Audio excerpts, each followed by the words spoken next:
that's very important. And that's also something that I mentioned earlier, that a lot of the product roadmap, how we drive that, is based on a lot of feedback from our customer. And we're lucky that we were able to get that.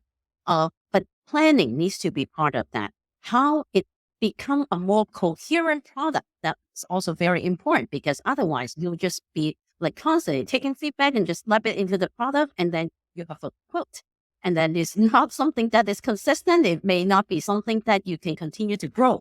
And so that is a very important process that I think any product organization needs to put in place, is how do we collect this information? How do we put this information into a process so that we can design it appropriately, so that we can also put into a proper timeline to roll these features out. And then also making sure that we build out the infrastructure and a good foundation that we can also continue to grow on. Yeah, and solving problems with systems, not copy band-aids and making a new form to meet this one edge case. Yeah, so basically products is a type of filter. And also, yeah. It's just a filter also. I think it's almost like a mediator. Yeah, I love that, like a facilitator of the work. And yes, the best product managers, I interviewed a couple product managers that are trained up in Intuit's like flavor of product management, and Intuit trains their product managers to be facilitators of the work. So not by unblocking, but actually like helping frame the problem space in a way that is able to like get the most out of the design and engineering resources, where you're setting up the challenge, the rationale for what we're working on and why it's important, and in what order are we going to be doing all the things.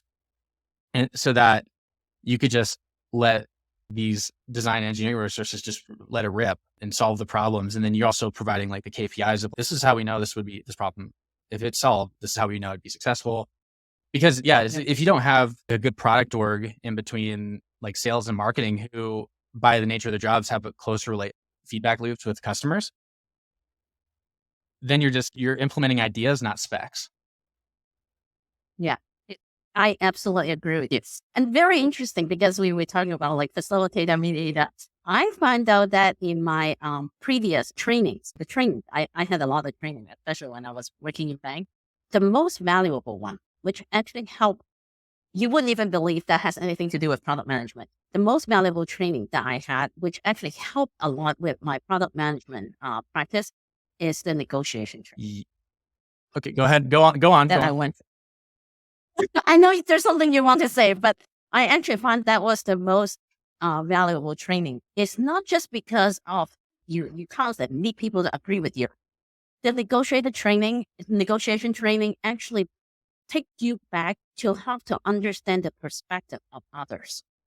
And so that actually is not just about winning an argument. It's about how we can actually come to a solution that everybody agrees. Yeah, proper negotiation is that gasp or whatever that was when you said that, was because that has probably been the most high leverage skill that's skyrocketed in my career, is negotiation. Because proper negotiation is us against the problem, not us versus a counterpart. And I think a lot of historical negotiation training has been very zero sum, like your counterpart in the negotiation is framed as your enemy. But actually I'm speaking at my alma mater, and before I go speak, they asked me, hey, can you just list like what books have influenced your career? And one of them was Never Split the Difference by Chris Voss. Yes. Yep, I read that book. And what I like about, because I've read a lot of negotiation books, because I'm just thinking, if I could properly influence, I don't need to fight, right? If I'm able to articulate and then understand the motivations of the other person, we don't need to fight or debate. Like it's like a negotiation is not a debate. Like debates happens when you're not a good negotiator. If you're a good negotiator, it's not a debate anymore. It's a problem solving discussion. And Exactly. So I think that is actually a very important soft skill for a product manager. I think that is really important. Yeah. And I heard a great quote from Alex Hormozi's podcast, where soft skills they're just called soft skills because they're hard to measure. They're actually hard skills. They're just hard to measure. And so people just treat it as fuzzy, because you can measure the impact by the amount of like successful conversations you've had, the ease you have to partner with people. And then also I would even argue that it should be considered a basic competency. Like I were to hire product managers, that they take negotiation training, because they don't like nothing nothing hurts like a partnership with design engineering more than telling them how to do their jobs. Yeah. Yep. I know exactly what you mean. Yeah. Yeah.